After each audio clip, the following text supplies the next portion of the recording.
Good afternoon. Uh, I am still figuring out the Facebook Live video system, but I am so grateful to LSU Press for inviting me to participate in their remote author series, um, especially LB Kovac and my editor, Rand Dotson. I have been slowly getting used to the new world of online events, and so I am very happy to be here in this virtual capacity with you all today. And I'm eager to hear from you and to hear what questions you have about my work and to share a few stories with you. So, to introduce myself, my name is Katy Simpson Smith. I started out in life as a historian. I went to graduate school at University of North Carolina at Chapel Hill, where my research was mainly focused on motherhood in the early American South. And I ended up publishing this book with LSU Press based on my dissertation research, which is called We Have Raised All of You. However, since publishing this book, I did not go on to have a career as a traditional academic historian, but I veered down a slightly different path, which is writing novels. So I'm now a working novelist.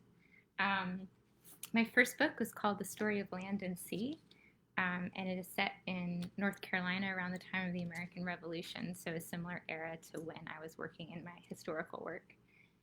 My second book is called Freeman, also late 18th century, but it follows a group of highway robbers in South Alabama. And my newest novel just came out in March, and it's called The Everlasting. But this afternoon, I would like to read a few stories from my book about motherhood, and then read the preface, which lays out my strange but not so surprising shift from writing history to writing fiction. And then I want to end with a short passage from my first novel that kind of shows how I have turned my research into imaginative work. If you have any questions as I'm reading, feel free to post them in the comments, and I will answer them at the end of the event. So, We Have Raised All of You is about motherhood in the American South and how white, black, and Native American women viewed motherhood as a constellation of various roles, each of which afforded them a certain degree of control within worlds that were not exactly set up to offer women power.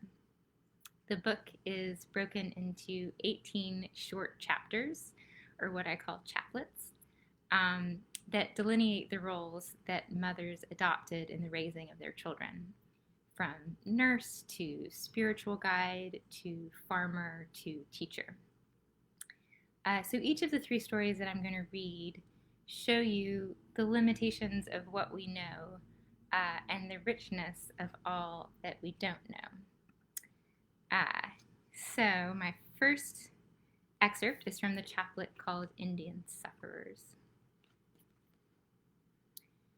In the 18th century, some southeastern native mothers still found themselves enslaved by white plantation owners or other native groups, a state which transformed their maternalism from a powerful role based on communal respect to an individual and often lonely enterprise.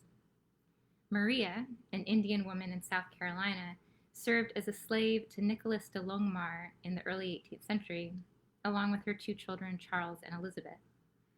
After Nicholas died, his widow, Mary de Longmar, took over the work of the farm, and in her will of 1712, she freed Maria and her children.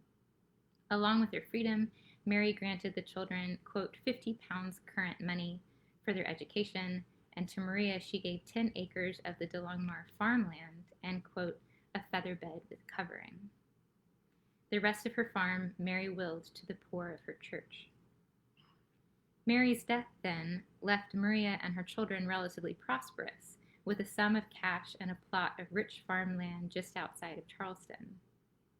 But what does this will conceal? Whatever group of Indians Mary belonged to prior to her enslavement, whether she was Catawba or, more likely, was a captive from a distant tribe caught in war and sold by South Carolina Indians to a slave trader, she was probably accustomed to a society that valued motherhood as a collective endeavor. Kinship connected mothers and children, but it also incorporated uncles, aunts, grandparents, cousins, and fellow clan members in networks of protection and communal welfare. To be isolated on a farm with a white couple and their 3 children abruptly removed Maria from her understanding of maternal duties. Based on the generosity of Mary's will, it seems unlikely that Maria and her children were harshly treated or abused, but slavery is not a natural condition. And unless she came from a community that also kept slaves, Maria must have had trouble understanding why her power as a mother was so constricted. But what if Maria did not come to the DeLongmar farm with children? What if the children claimed a neighboring slave, Indian or Black, as a father? What if Nicholas de Longmar himself impregnated Maria? Perhaps the very identities of her children already confused Maria's notion of appropriate mothering. How might an Indian in captivity mother children who shared no sense of her kin group, her clan, her tribe, or even her Indian identity? The freeing of Maria raises more questions than the archival trail can answer, but her situation hints at the range of violence, from enslavement to rape, that could befall captive Native women and their children, and the multiple ways their power could be constrained. The next story I want to read is from the chaplet called White Readers, and it's about how white mothers incorporated print culture into their understanding and practice of motherhood. And this is a particularly extreme example of a white mother reader that I loved. The search for engagement with a broader world transcended lines of class, and occasionally even transcended the duties of mothering. Maria Martini de Rieu, born in Paris, moved to Virginia with her husband in the 1780s. The couple was debt-ridden and nearly penniless, and even the political connections of Maria's stepfather could not keep them from poverty. Thomas Jefferson repeatedly tried to aid the family, but by 1800 their house was filled with children and they were, quote, reduced to the utmost poverty. According to Jefferson, Maria became, quote, so corpulent that she cannot move about, and none of the children are big enough. They are generally in rags, and often without bread. 13 years later, the family was still destitute, moving from town to town in rural Virginia, quote, to seek relief from their distresses. During these years in the South, Maria was devouring books at an astounding pace. She kept a list of the titles she read from 1806 to 1822, which totaled 1,072 books by the time of her death, an average of slightly more than a book per week.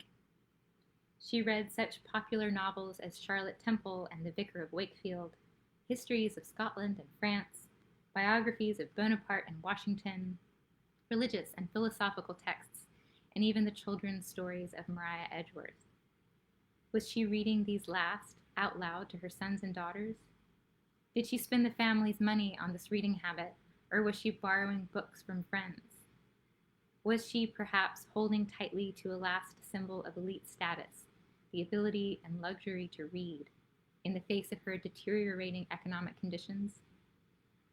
Leaving no documents besides her meticulous list of books, Maria must remain a cipher. Her love of reading was not wholly private, however. Her obituary in 1826 quietly noted her name, manner of death, and, quote, her extensive literary acquirements. The poignancy of Maria's poverty and her concurrent hunger for the written word illustrate the urgency of intellectual engagement for women in the South.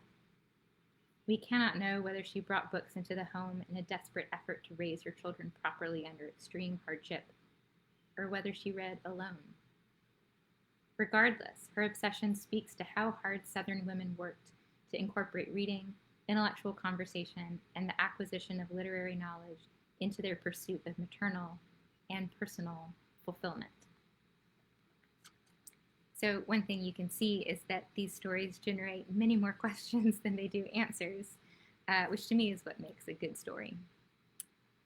The last excerpt I want to read is from the chaplet called Black Providers, and is about how enslaved and free Black women worked to provide sort of the basic necessities for their children. Only a handful of wills written by free Black women exist, but those that do reveal mothers who are relentlessly vigilant about their children's futures. In 1810, Hagar Richardson and her children were emancipated by Arnoldus Vanderhorst in Charleston and given a healthy amount of money in trust to provide for their support. Hagar died a wealthy woman in 1820, and her two children, by all accounts fathered by Arnoldus, received from their mother numerous pieces of furniture, linens and clothes, and silverware.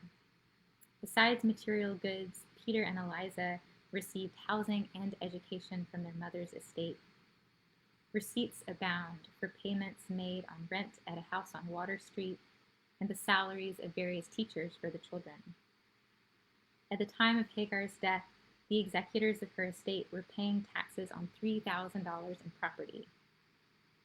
The details left behind in Hagar's accounts are compelling, for they offer brief images of a free Black family's life. In 1821, Hagar's house in Water Street was painted, including the front fence, quote, white 2 coats and red 1 coat. The estate also paid for cutting hair and drawing 2 teeth, a common prayer book, along with a looking glass and comb. In 1826, J.E. Holmes was paid $40 for writing up a marriage settlement for Eliza and George Miller, a free Black man. The estate also paid for the maintenance of 4 enslaved people, Moses, Sue, Cinder, and Jack, that Hagar and her children owned.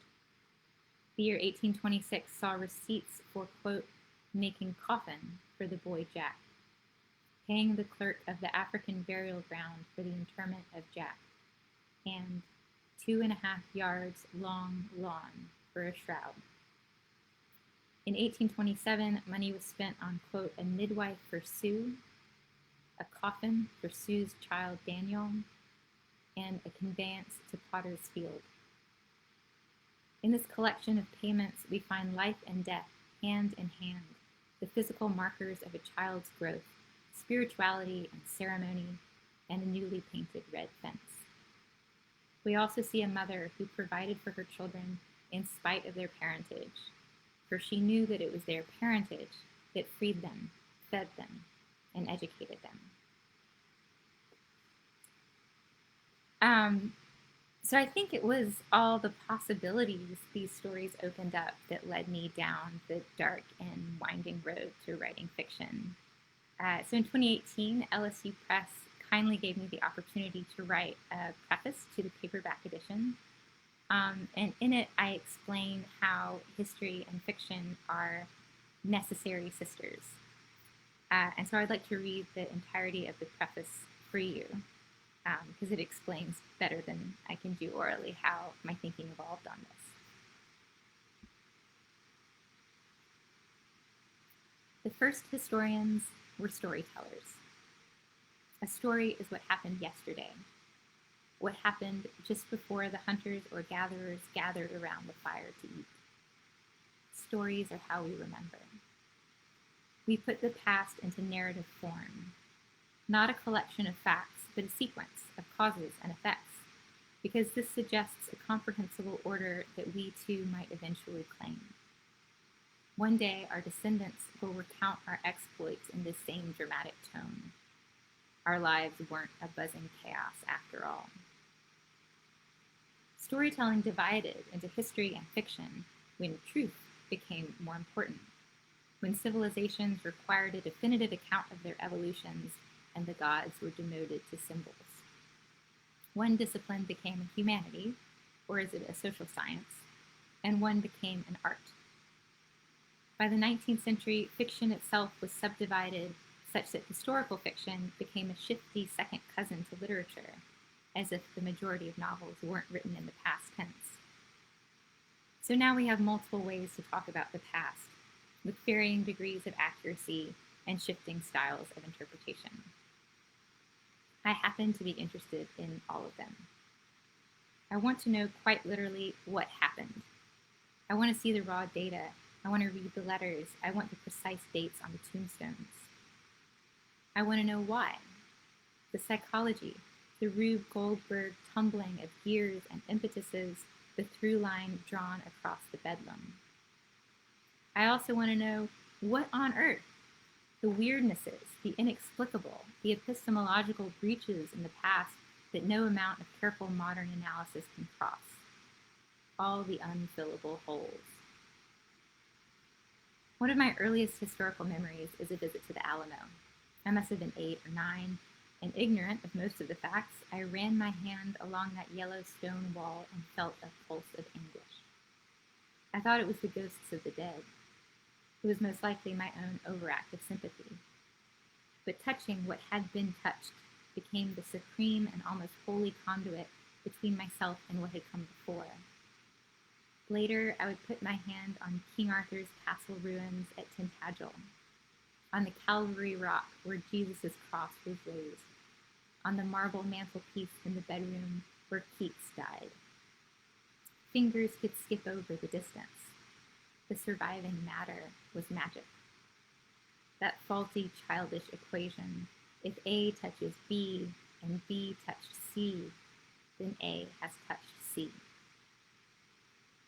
The logic of my adult brain turned to a more straightforward relationship with history. I went to graduate school. I learned theory and methods. I spent months in the archives gathering materials to me like a bowerbird. I listened to the voices from the past, but ultimately I had to impose a certain structure on them. With my 21st century brain, I fashioned an argument based on a preponderance of evidence. The greatest joy in the process was offering those quiet voices to readers, to people whose antennae wouldn't otherwise be tuned to those experiences. I wanted to crack into the silences of women in history, especially women of seemingly little power and less renown. This book is the result of that desire. Since this project, I have embarked on another career. I became a novelist. A strange veering, unless you see the two endeavors as merely different stances of the same investigator. Picture her facing first this way, toward an accumulated knowledge of shared action, then tilting her head to take in the imagined psychology of the unknowable individual. Is one posture more satisfying, or are they somehow twinned? The book you're holding is a study of Southern motherhood in its multiplicities, with the resources of the archives marshaled as coherently as I was able. I have been asked where the fathers are. I could now answer, they seem to pop up instead in my fiction.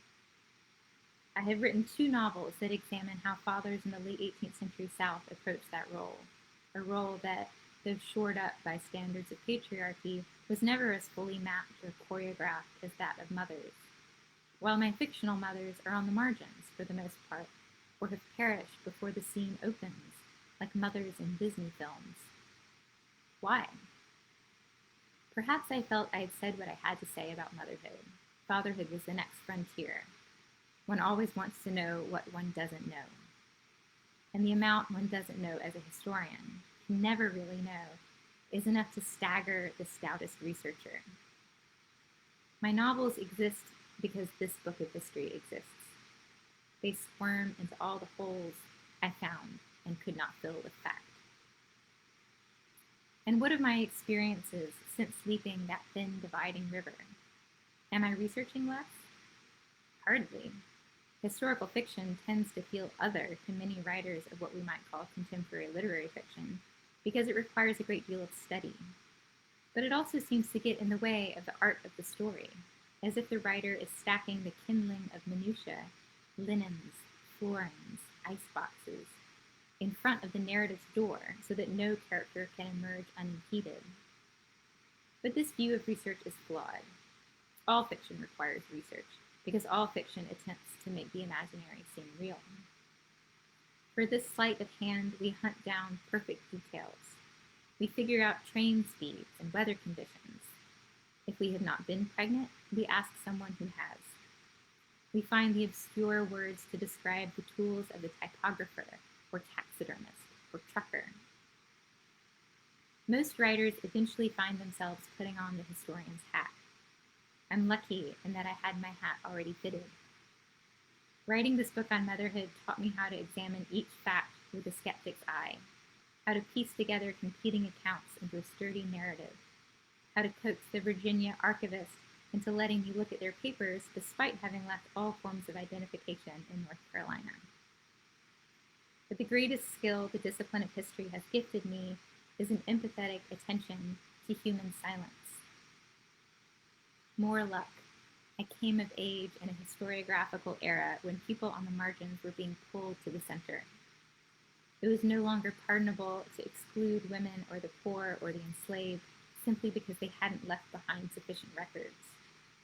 What an invigorating and frustrating challenge.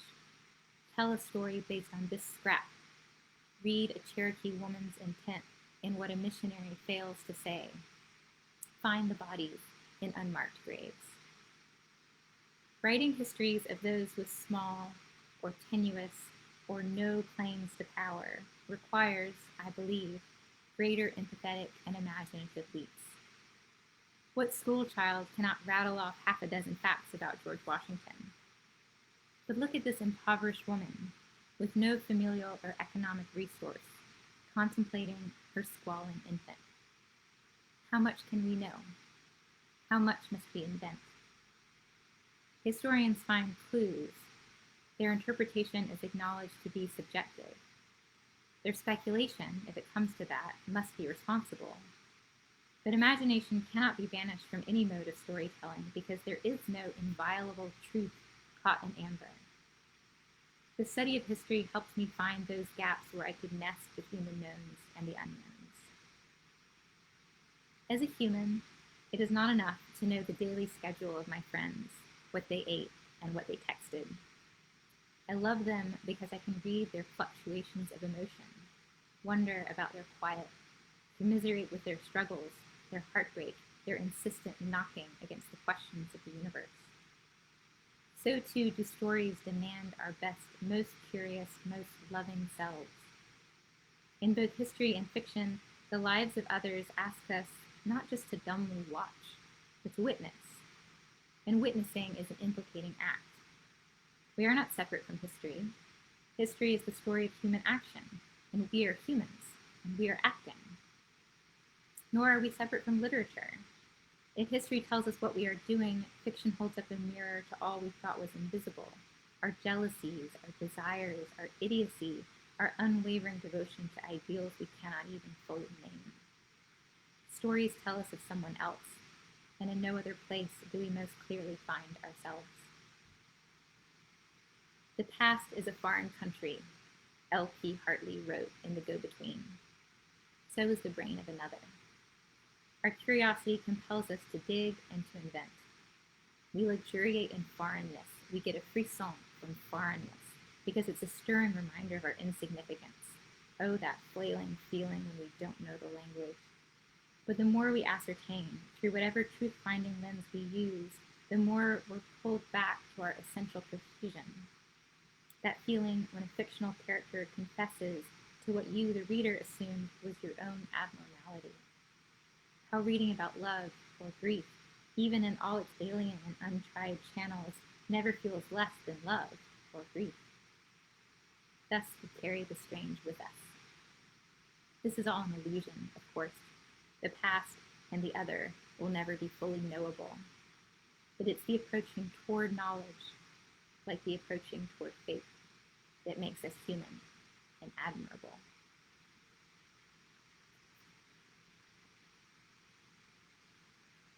So the last thing I would like to read to you is an excerpt from my first novel, The Story of Land and Sea, which is about gender and race and parenthood in the 1790s on the coast of North Carolina. But it's also about pirates and yellow fever and true love. In this scene, an enslaved woman named Moll has learned that Asa, a slave owner, has sold her son off the plantation. The plantation is small, though. It only makes turpentine, and she has been close to his white daughter, so she has a greater sense of power in this exchange.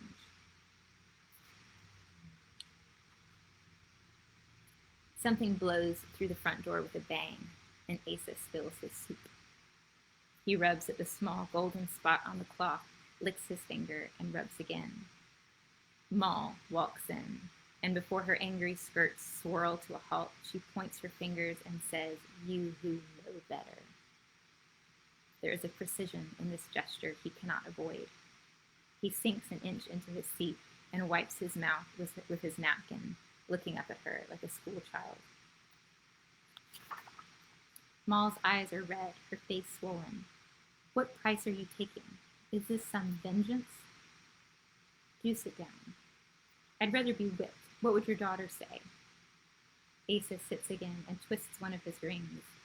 The fire behind him is keeping his back warm, a very human comfort. He has been a diligent master and keeps his slaves in firewood, cloth, and fresh meat on Sundays. He is not a barbarian. His few slaves lead better lives here, surely, than on plantations of rice or tobacco, and certainly they are better taken care of than if they had been left in native Africa, victim to lions and who knows what other creatures. He stands and pushes past her into the hallway. I will not have a conversation like this. He is on the porch, and she has followed him. Take what's mine, then. All those years, Helen preached to us, said we were all people, same as each other. That was a lie. Her last words come out through tears. I should remind you that your son is mine to sell. This isn't really a matter for discussion. She drops to her knees, and he steps back, afraid. She places her palms on the porch and begins dragging them across the floorboards. The old wood, which has needed new paint for years, splinters into her hands. Stop that. She drags and drags her hands. Her face twists with pain. He reaches down to grab her shoulders. He knocks her arms away. He is on his knees, pinning her wrists together. She is keening, making childbirth cries. He is terrified, but her wrists are now limp in his hand as she sobs. I'm sorry, he says. I'm sorry. It is cold, and he can see the beads of blood congeal on her shaking palms. When she has gathered her breath again, she looks into his eyes, inches away. She holds up her hands to show him. I will not live like this, she says. You cannot make me live like this. So for me, there is a great excitement in marrying the diligence and truth-seeking of history with the emotional excavation of fiction. And after writing about the South for a while, I just published a novel in March, The Everlasting, that jumps across the ocean to Rome and tells the stories of 4 different people in love across 2,000 years of Roman history as they endeavor to figure out what it means to be good. Which is to say, I think that history will always be a driving force in my fiction, and I am eternally grateful to LSU Press for giving me this start in the world. At this point, I would be happy to answer any questions that you may have about my work or the South, or LB told me that gardening is a very popular topic for LSU audiences, so I'd be happy to talk to you about my garden. I'm going to look into the comments and see if there are any questions yet. Let's see. Rand, who I assume is my editor, Rand Dotson, asks, how do fans of your novels tend to react when they learn about your strong academic background? That's a very good question. I think they, especially readers who hear about my background before they start reading a book, assume that the novels are going to be pretty research heavy and a little bit didactic. So in some sense, I think it scares them off a little bit. But what I hope is that the novels prove that my historical background is this kind of gentle foundation that exists behind the scenes of plot and character and emotion. So I'm hoping that it does not detract from anyone's experience, but reassures them that I know how to do research, and what I'm presenting to you is mostly truthful. Let's see, Elise Smith, who happens to be my mother, asks, I'm really interested in the idea of imposing structure, which is obviously important both for nonfiction and fiction writing. Have you found a difference in the way you approach structure now that you're writing novels? Yes. So when writing the dissertation, I mapped out the structure well in advance. I spent, several years gathering materials from the archives and needing pretty clear buckets to put that archival data into. So the more I learned about Cherokee women's farming techniques, I started developing this idea of a chapter on Indian women as farmers. And once those buckets were there, I could fill them up and then sort of create this argument out of the buckets that existed. For fiction, however, I am much less disciplined, and I tend to write one sentence and then spend a few minutes being very curious about where the second sentence will go. So I let myself go down tangents and explore paths that characters might be interested in that don't end up in the novel, but provide a richer sense of who they are to me.